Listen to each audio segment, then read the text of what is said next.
Hello everyone, welcome back to my channel Anna's kitchen home. আশা করি সবাই ভালো আছেন।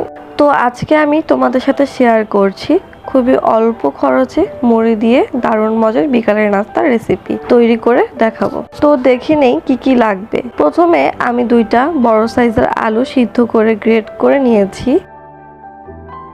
তারপর দিয়ে দিয়েছি পেঁয়াজ কুচি, কাঁচামরিচ কুচি, ধনিয়া পাতা কুচি, শুকনা মরিচ গুঁড়ো, রসুন বাটা, আদা বাটা, তারপরে চাট মশলা আর সামান্য লবণ। এখন খুব ভালো করে মাখিয়ে নিচ্ছি। তো দেখুন সব কিছু ভালোভাবে মাখানো হয়ে গেছে।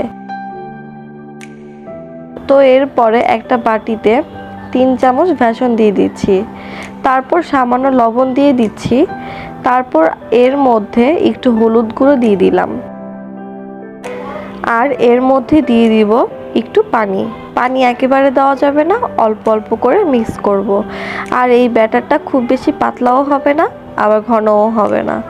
দেখুন ঠিক এমন হবে। তারপর আমি এক বাটি মুড়ি নিয়ে নিলাম। তারপর আগের থেকে মেখে রাখা আলুর মধ্যে দিয়ে দিব মুড়ি আর বেসনের মিশ্রণটা। তারপর ভালো করে মেখে নিব। মাখানো হয়ে গেছে।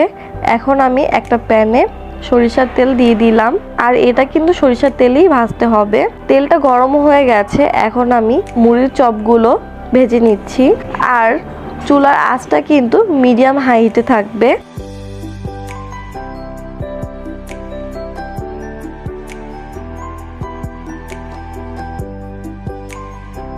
তো আমি 2 পাশেই ভেজে নিচ্ছি উলট পালট করে। তো আমার ভাজা হয়ে গেছে। তো এখন আমি একটি প্লেটে সার্ভ করে নিচ্ছি। বেসন আর 2টা আলু মুড়ি দিয়ে বিকালের নাস্তা তৈরি হয়ে গেল খুব সহজে। যদি আমার ভিডিওটি ভালো লেগে থাকে তাহলে প্লিজ আমার চ্যানেলটি সাবস্ক্রাইব করবেন। সবাই ভালো থাকবেন। আল্লাহ হাফেজ।